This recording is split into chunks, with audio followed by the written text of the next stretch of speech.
Salam, peace be upon you. My name is Muhammad Laik Siddiqui, the father of Holophase. I'm aware that nobody's watching this. I'm aware that there may be nobody who understands what I'm doing here. And I'm aware that if someone does stumble into it, they might tilt their head and think, this guy's crazy. In my everyday life, people already do, for years.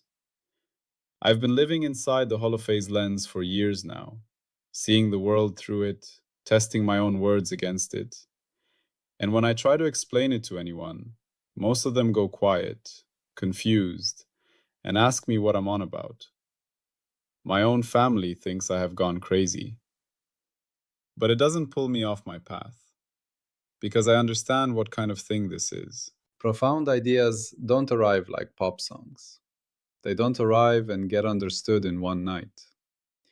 They arrive as seeds that look strange. They arrive as sentences that sound wrong to the common ear. Darwin did not instantly become common sense. Mendel was ignored for decades. Even Einstein lives in most people's heads as a slogan, not as a lived intuition. And that delay is not only failure, it is protection. A new foundation shakes everything built on the old one, so the world absorbs it slowly. Holophase is more extreme than most shifts because it doesn't just rearrange physics. It rearranges what it means to speak about reality at all. It tries to give you a grammar that comes before the nouns, before space, time, matter, energy, laws. That's why it can sound detached from daily life. But the truth is the opposite. It is daily life, seen at its root. So if you're one of the rare people who has followed this journey, or if you're someone who accidentally fell into this the way a person opens a door in their own house and discovers a hidden room, let me answer the question you might eventually ask me. Mohammed like Siddiqui, what are you on about? And to show you, I need to begin with one clarification that changes how you see everything around you. What is an object in holophase? An object is not a tiny hard thing floating in space. In holophase language, an object is a stable cluster of phase behavior, a knot of loops, a repeatable pattern in the way phi can be traced, compared, and returned to. A cup is not primarily matter. It is a region where phase patterns hold together long enough for you to treat it as one thing. A tree is not primarily stuff. It is a bundle of cycles, sap cycles, growth cycles, seasonal cycles, structural loops, that remain stable enough that you can point and say, that tree, and you will mean the same thing tomorrow. A human being is the richest example of all, not a blob of substance, but a tremendous woven cluster of loops. Your heartbeat is a loop. Your breath is a loop. Your sleep-wake cycle is a loop. Your hunger and digestion are loops. Your attention moves in loops. Your memory returns in loops. Your relationships are loops, patterns of return, rupture, repair. Your habits are loops. Your trauma is often a loop. Your healing is often a loop.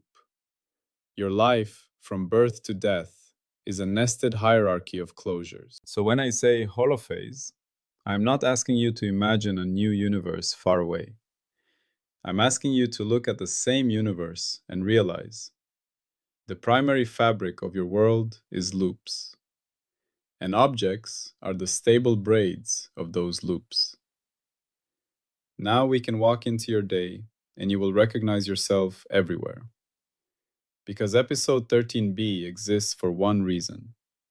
We cannot move to deeper differentiation or cosmogenesis until we freeze the alphabet of the language, so we cannot cheat later. We are not doing dynamics here. We are not doing experimental protocols here. We are not doing governance here. We are doing grammar. The strict PS0 vocabulary that forces honesty. And now I want to take that grammar and turn it into a mirror for your ordinary life. Not the life of a physicist, your life. Morning to night, week to week, year to year, life to death. You wake up. That moment feels simple, but in holophase, it is already a boundary. A window opens. Your world becomes speakable again. Not because the universe turns on, but because your access turns on. You don't live in everything. You live in a window. What you can sense, what you can remember, what you can reach, what you can do. Holophase begins with this discipline. Never speak in general. Speak inside a declared window. Your bedroom is a patch. Your mind is a patch. Your body is a patch. Your morning is a patch. Your life is made of overlapping patches, and public truth only exists where patches overlap cleanly. Now you sit up, and the first thing you experience is not a thing, it is a change. Sleep becomes wake. Stillness becomes movement. Darkness becomes light. Silence becomes sound. Hunger begins to rise. Thoughts begin to stream. In Holophase language, that first public word of reality is not a noun. It's a derivative word. We call it A. A equals d phi tilde. In normal language, A is the change pattern of the local lift. It is the simplest readable phase of phi when phi becomes readable as change. And immediately, the triunity is there, whether you know it or not. There is cadence, how your morning unfolds, the tempo of your attention, the rhythm of your breath and heartbeat. There is texture, the layout of your room, the distances, the stable structure you move through. There is transport, the fact that you carry yourself, your attention, your intention from one place to another. Holophase names these omega, kappa, nu as three inseparable readouts of the same A. But the key point is simple. They are welded. You don't get to change the rhythm of your morning without something changing in your movement and your environment. If you speed up, you cut corners. If you slow down, you notice details. Cadence, texture, transport are not separate worlds. They are one fabric. Now you reach for your phone. You see messages. You see numbers. You see reminders. Notice something. You are already living inside finite jets, even though you've never used that word. You don't see infinite depth. You see finite clues. A text message is a tiny slice of a person. A tone emoji is a small derivative sign. A missed call is a boundary marker. You infer structure from limited information, and you constantly decide how deep to go.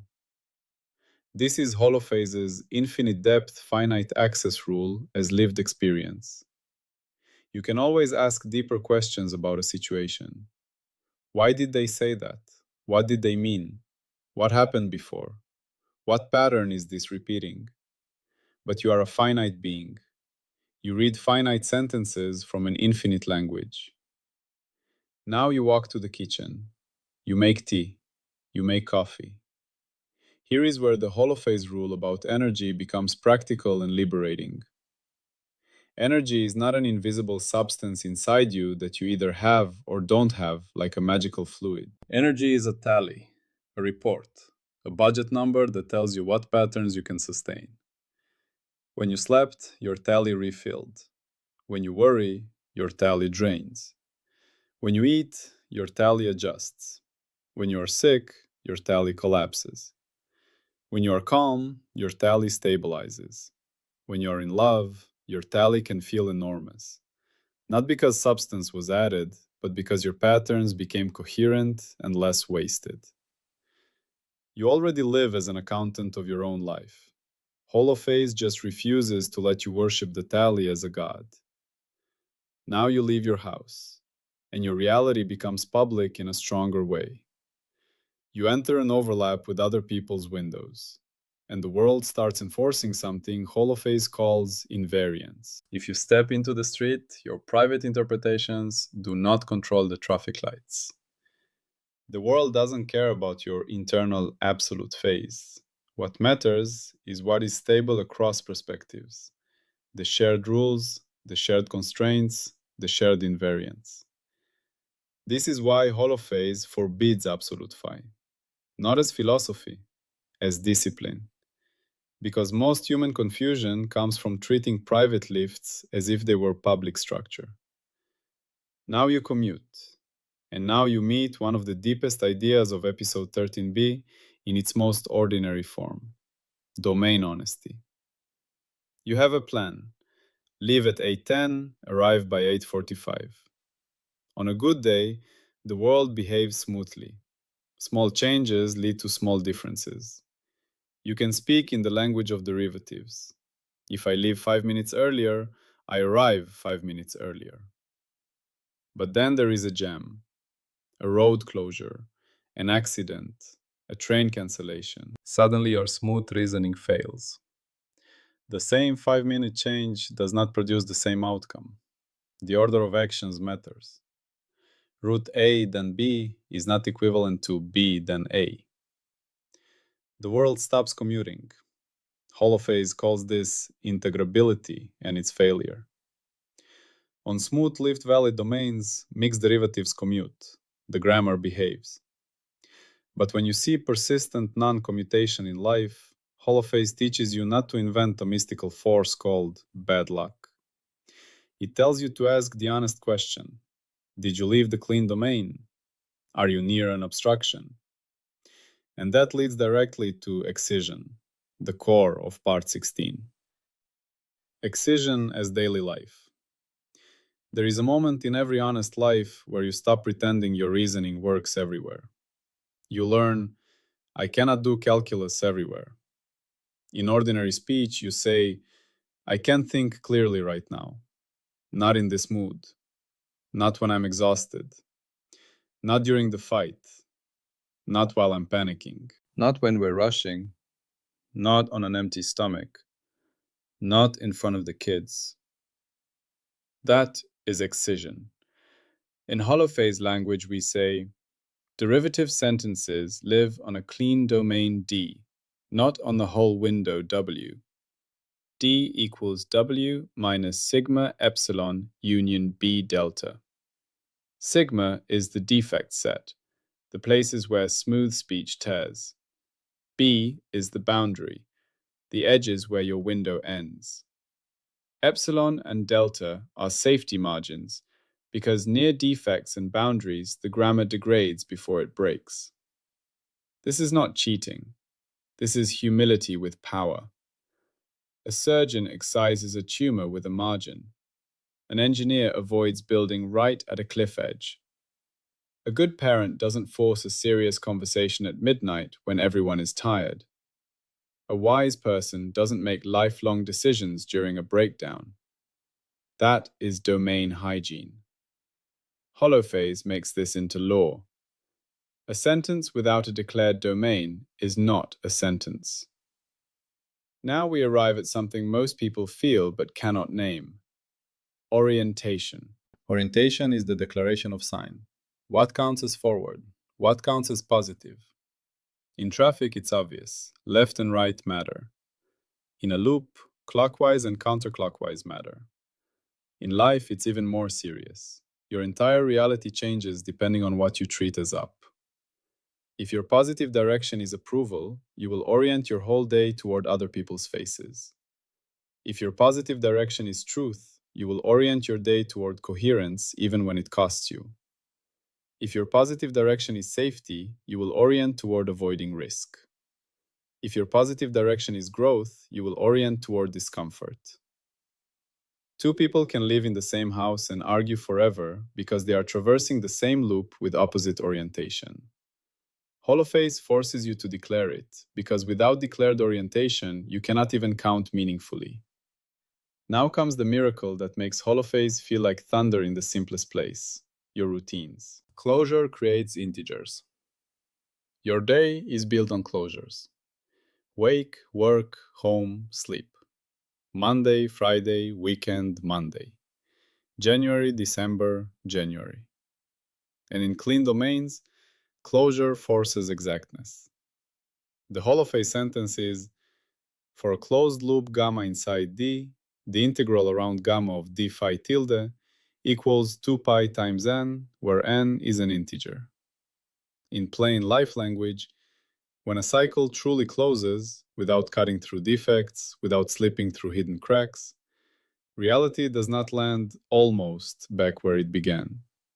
It lands exactly in a whole number of returns.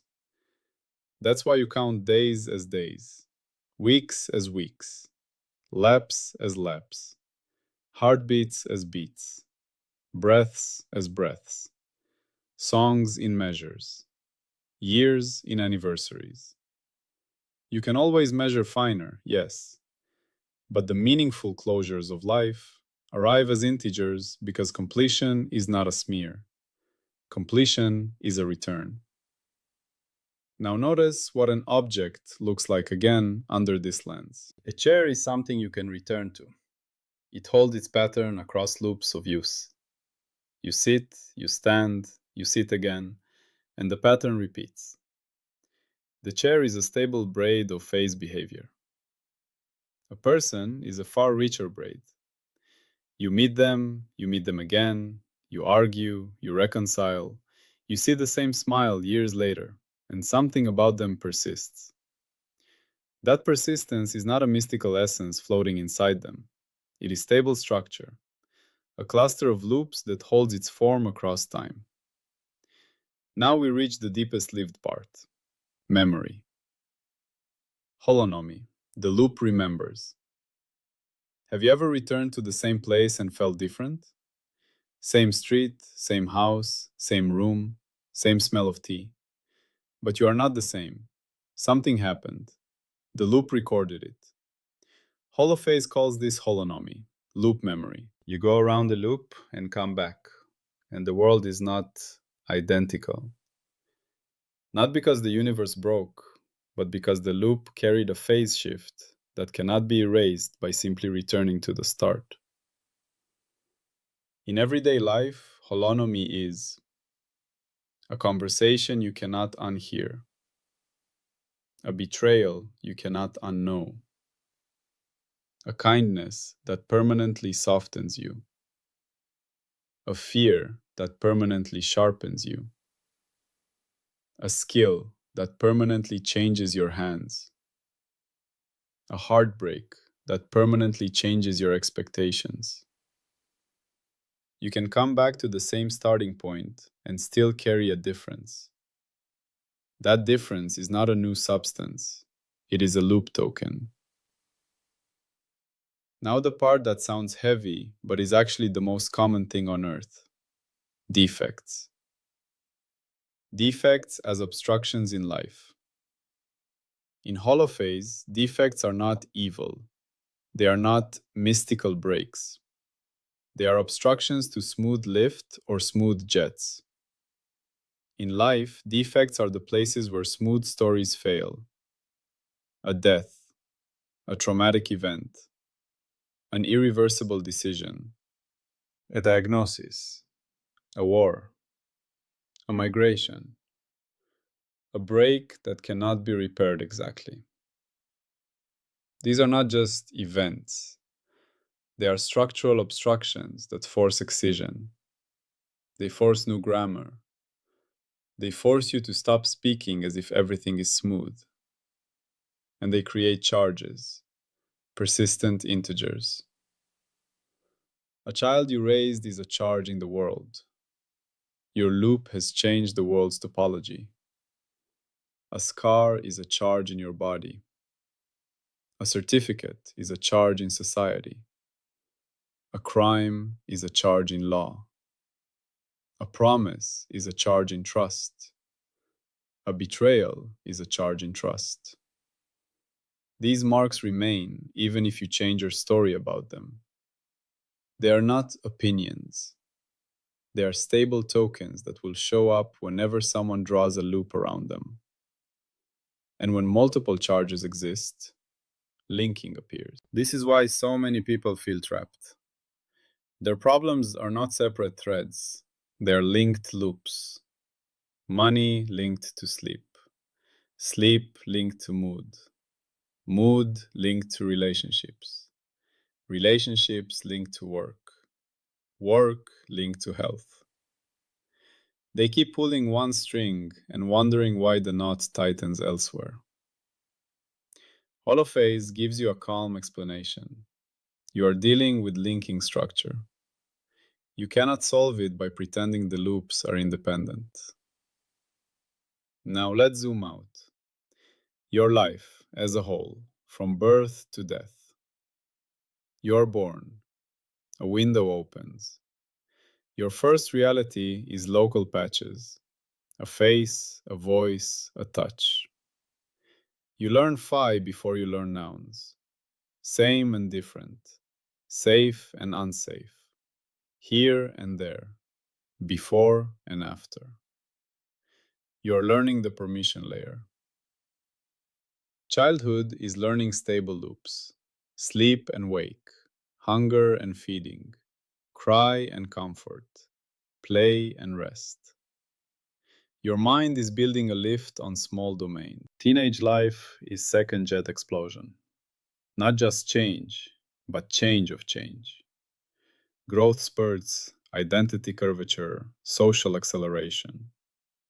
You feel forces everywhere, but much of it is simply higher order structure in the same language, not new substances. Adult life is overlap and invariance. Work, family, money, law, community. You are forced to keep meaning stable across different coordinate systems. Who you are at work, who you are at home, who you are alone. If you cannot transform without losing meaning, your life fractures. If you can, you become literate. Old age is domain shrink and refinement.